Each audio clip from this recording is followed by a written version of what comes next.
contribuer au renforcement de la cohésion sociale et à l'amélioration de la résilience des populations des zones frontalières du Bénin, du Burkina Faso et du Togo face aux conflits communautaires et à la propagation du radicalisme et de l'extrémisme violent. C'est l'objectif global de l'atelier de renforcement des capacités des jeunes et femmes en dynamique du groupe et en gestion coopérative dans le cadre du projet d'appui au groupement de jeunes et de femmes à mettre en œuvre des activités génératrices de revenus pour leur autonomisation socio-économique qui s'est tenue le jeudi 6 mars 2025 à la mairie de Nati Tengou. L'Organisation internationale pour les migrations, dans le cadre de la phase 2 de son programme d'appui à la prévention des conflits et de l'extrémisme violent dans les zones frontalières du Bénin, du Burkina Faso et du Togo, nous a confié l'exécution du projet appui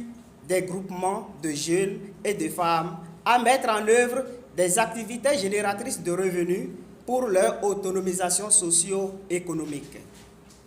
Le dit projet vise à contribuer au renforcement de la cohésion sociale et à l'amélioration de la résilience des populations des zones frontalières du Bénin, du Burkina Faso et du Togo face aux conflits communautaires et à la propagation du radicalisme et de l'extrémisme violent en appuyant 160 jeunes femmes rassemblées en groupement dans les communes de Materi, Tanguieta, Kobli, Bukumbe, Kouandé, Kérou, Banikwara et Nati Tengou pour le développement des activités génératrices de revenus.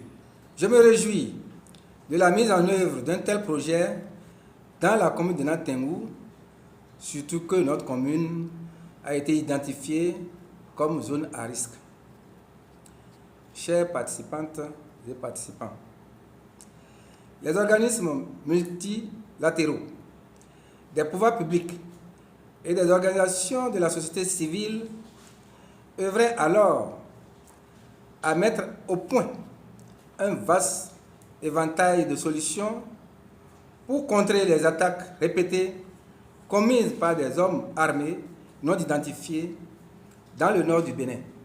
Nous sommes convaincus que les jeunes occupent une position unique pour contribuer aux efforts de lutte contre l'extrémisme au sein de leur communauté en tant que modèle, enseignants, membres de la famille, amis ou mentors.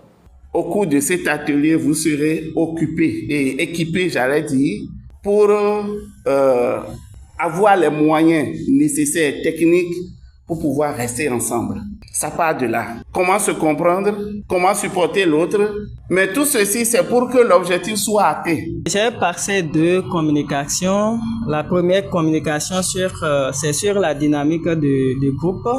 Et la deuxième communication, c'est sur la gestion coopérative. Nous avons donné ces formations parce qu'aujourd'hui, il est difficile de rester en groupe.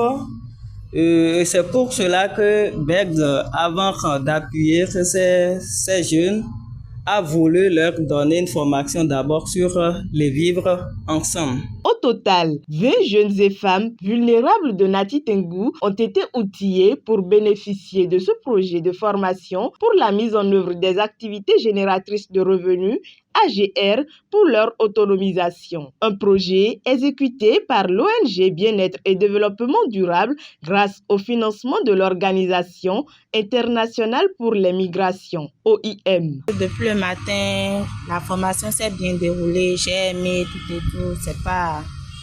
Je n'ai jamais participé à une formation, mais je pense que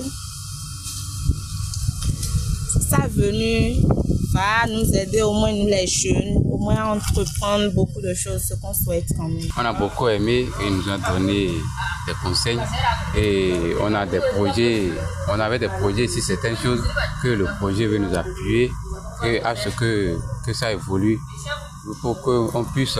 Et le projet aussi nous a permis de savoir comment parler en groupe parce que puisque maintenant on va travailler en groupe. À noter que les bénéficiaires seront équipés afin de mener à bien leurs différentes activités génératrices de revenus pour leur autonomisation socio-économique.